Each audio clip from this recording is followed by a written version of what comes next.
We'll take you serious. So, Yeah, I'm not. we are running a little bit behind, so do try to keep your session, to around 15 minutes if at all possible. Okay, I'm not gonna try the same thing. I mean, like, I'm gonna try the same thing I did with the HPKU students. You can skip mine.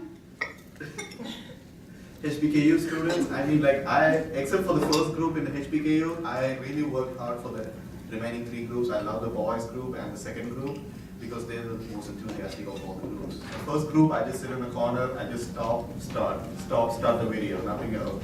Because they're so good, they don't need anything else. So, Dina, did you get one of them? They're so good. So I'm just gonna try what I did with the second group, that is go around, I teach them really well. So I love that group. So anyways, triangles have been my most favorite thing in geometry. Even in math, triangles have always been my favorite. Because triangles are there in everything. If you look at the corner, you see triangles. Anywhere you see, every shape is based on a triangle. Because triangle is the most basic shape you can ever find.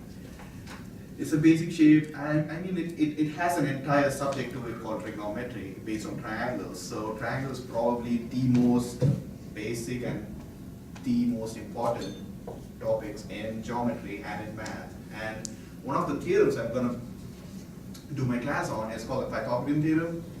It has haunted me for 15 years, so it's pretty important. It has been chasing me around for 15 years. So what the Pythagorean theorem actually is, for example, if you're going to look at, for example, I'm looking at the projector here. So that's an angle I'm looking at. I'm standing at ground level.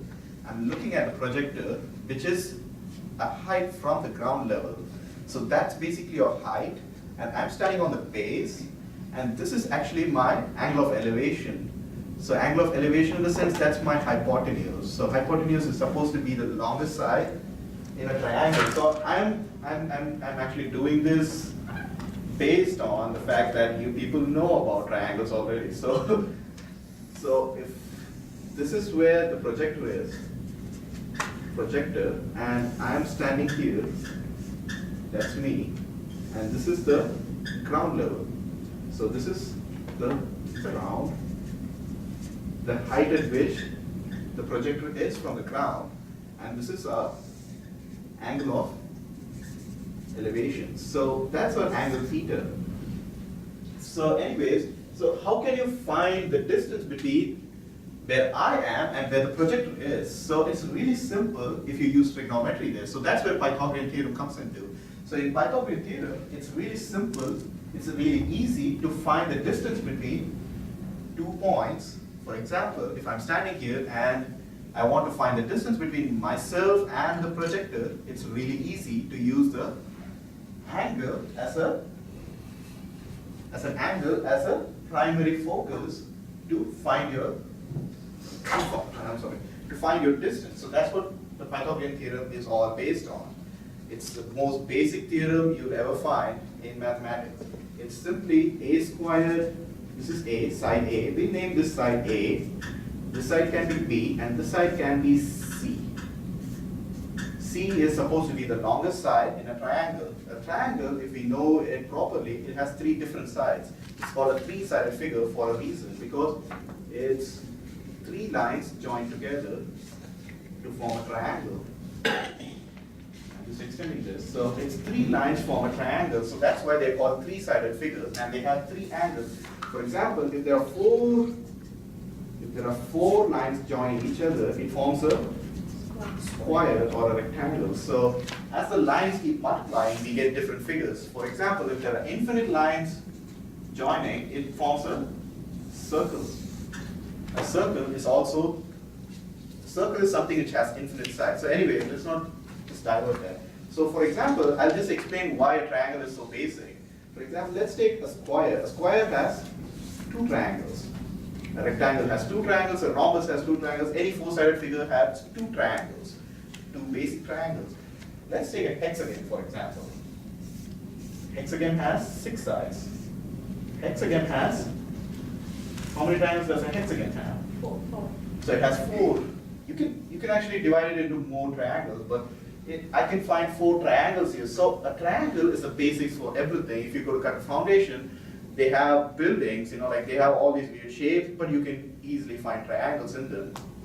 Triangles are always visible to you. So that's why triangles are so important. So in my handout here, I say that I've explained all about the area, the right triangles, isosceles triangles, equilateral triangles, all about different types of triangles.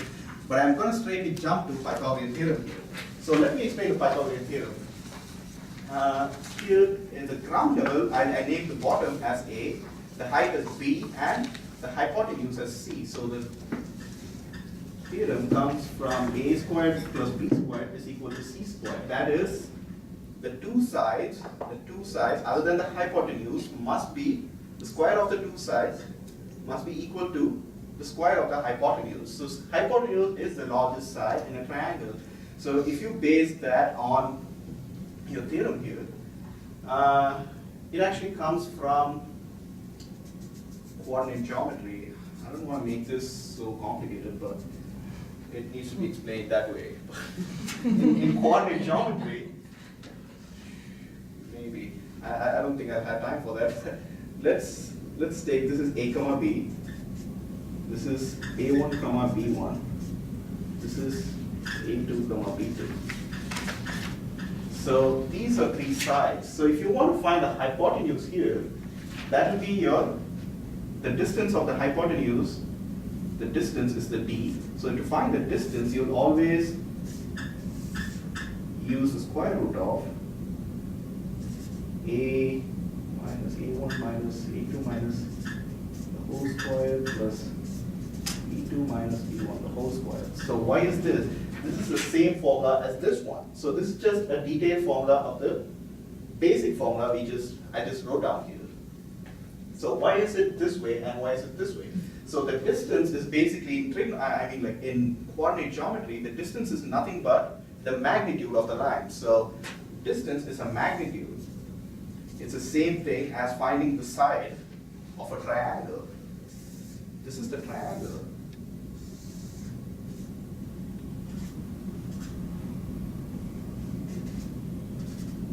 This is distance. It has a magnitude. It doesn't have action, so it's scalar. So anyways, this is the magnitude of the side. A magnitude is nothing but a number. So in that case, we are going to find coordinates. So in this case, let's just stick to the basics. So a squared plus b squared is equal to c squared. So why is it this way? I just explained why is it this way. So if you plot that in a coordinate geometrical plane, in a coordinate plane, you can understand it way more easier, and that's what I've done here. So why is it called that way? If you plotted that in the coordinate plane, you'll get two coordinate points for each point. A coordinate for each point. And if you use this formula, you'll be able to find the distance, and the distance is nothing but the magnitude in the same triangle without the coordinate plane. Okay. This looks. The funny faces, I'm sorry. Sending you positive energy. Okay, send me positive energy. Anyways, and the formula here, let's try, for example, this is 3, this is 4. How can we find C? We just substitute that here. 3 squared plus 4 squared is equal to C squared, that is the hypotenuse. And as we remember, the hypotenuse is the longest side in a triangle. And if C squared is 3 squared plus 4 squared is equal to C squared, and this 3 squared is 9 plus 16 square root of C. Does this resemble this formula? So it's the same formula. So it comes from, it's 25, so it's 5. So now you can see that the hypotenuse has a greater magnitude than both height and the base. So it's always the hypotenuse that should be the bigger side. So what I tell my students is, like, when you see a line on a coordinate plane, always try to connect that line and make it into a triangle so that you can understand it more. Because whenever you make something into a triangle, it makes it way more simpler. Because a triangle is so basic that you can solve it so easy. So if you have random lines anywhere, just make that into a triangle and use a coordinate plane. So it's so easy to find the magnitude of that particular line segment than using any other way. So I just have a couple of problems in there. They use the simplest of the triangle map. The first one has coordinates in them, so it should be easy for you. The right triangle shown below has an area of 25. Find the hypotenuse. The hypotenuse is the longest side. So how can we find the hypotenuse there? So there's an unknown point there.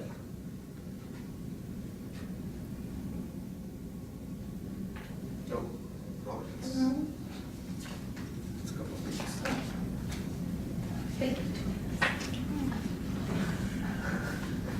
I have a question.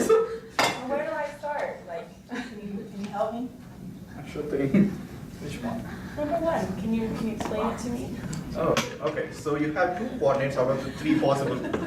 You have two coordinates out of the three possible. Okay, I'll just do it on the phone. So, Yes, so yes. you understand what I'm But doing. Mr. Manuel, And it's only funny and it's not yet doing it. Mr. Manuel, I think you should make her do it. No. Yeah, maybe Katie should come up with a board. I haven't had a math Oh, class. he's a good It's math teacher, he expression. should do it first. Yeah. Always give an Do it. example, always. Another example would be great. Okay, so the problem is x comma y. And this one is 2 comma 3. This one is 2 comma 8. So you know that these two lie on the same x-axis, like the x-coordinate is the same for these two because they both have the same x. So with this, we can find the distance between, let's name them A, B, C. So we can find the distance between A and B. So what is the distance formula? D is equal to root of x, x2 minus x1. So x2, let's name this x2 minus x1 plus y2 minus y1, the whole square. So x2 is 2 here, 2 minus 2.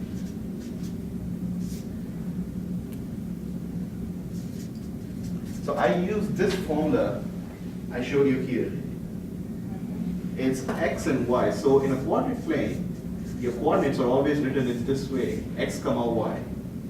X-axis and the y-axis, because it's a two-dimensional plane. This is the x-axis, this is the y-axis. So it should have a coordinate in the x-axis, and it should always also have a coordinate in the y-axis to make a point.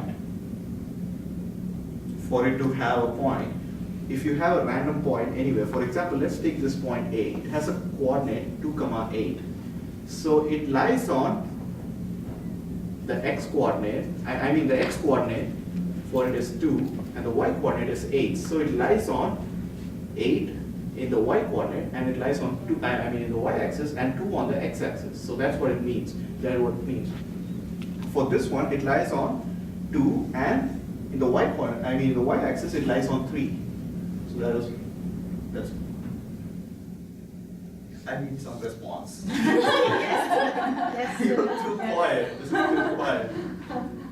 Okay, so if I use that formula, can you do this math? 2 minus 2 is? 0. Okay, 0. 0 squared is 0. And 8 minus 3? 5. Okay, 5 squared. So now we can know that D is going to be 5. So D is probably 5. This distance is 5. And let's find out the distance between here and here. Now that we know this distance, we can find this distance to find the distance of the hypotenuse. So that's what we need to find. So let's find the distance here. Actually, we could have found out this and this directly because we've been given the area. The area by area, what's the formula for area? Half BH is the formula for area of a triangle. I'm sorry, we don't have time to go the entire thing because I had area, perimeter and everything in there. Anyway, half BH. So half BH is half into base times height. So this is the base, this is the height of a triangle. So we don't know the base yet, but B into height is 5 is equal to, the area is given there, it's 25. So that's the case. Half 5 by 2, B is equal to 25. Maybe use the other one. It stands. It's the same thing. Okay, I'll just shift it over here. 10. Yeah, it's 10. Is it 10, 5? 5b is equal to 25 into 2. Yeah, it's 10. B is equal to 10. So base is 10. Now we can find the hypotenuse. So a squared plus b squared is equal to c squared. If we apply that formula, 10 squared is equal to c squared. 5 squared is 25 plus 100 is equal to c squared. So c will be root of 125. So the root of 125 is 100. It's close to 11, I think. 11.5. Yeah, it's 11 point something, yeah. So it's 11 point something. So our hypotenuse will be 11 point something. So that's how you find the hypotenuse of a triangle. I mean, in this case, it was coordinate geometry along with a normal one-dimensional geometry. So it was it was kind of complicated to find all those variables. But you can try the second one in case.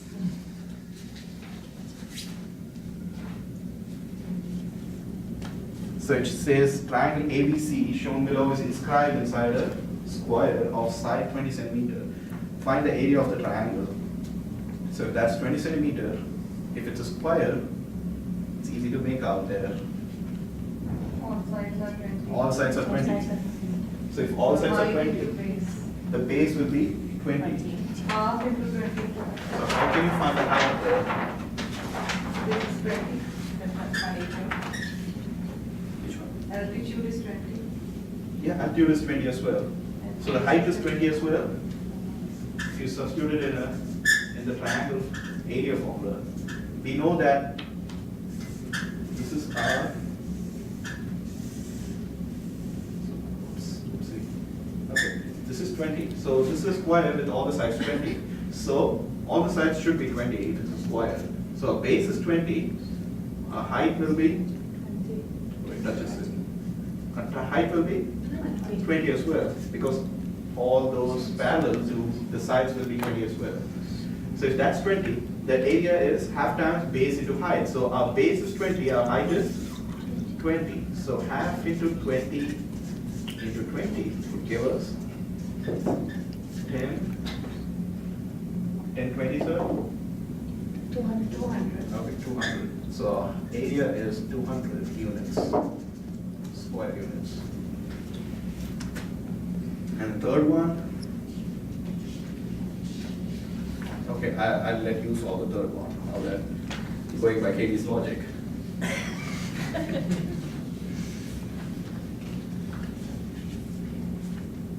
We're starting in math class in September. We'll have to sit for everything. It's okay, I'll get some. Probably should sit through the math class, shouldn't I?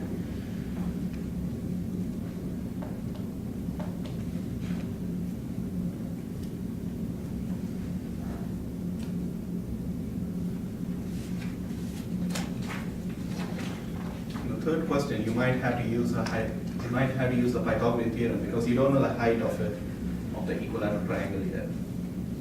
It is 5 into square the root 125. Square root of 125. Multiplied by Okay, so by hypotenuse, it's going to be the same formula. I've not even started. E squared plus B squared, C is equal to 25 plus 100.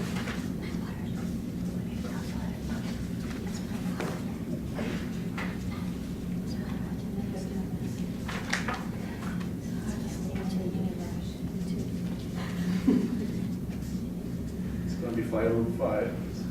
So that's the height. The height is going to be 5 root 5. Did everyone get that height? Yeah. Yeah. Oh, it's on my way. Yeah.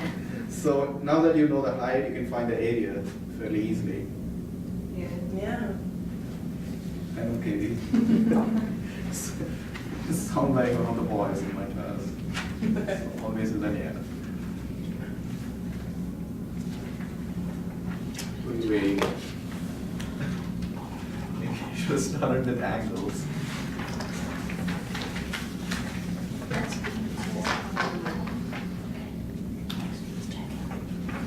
Oh, I am checking. Did you see the answers to Dina?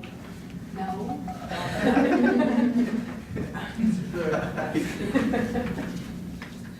So the answers are, But you see, Emmanuel, you have honest students. Nobody saw the. oh, I think Sudhina did.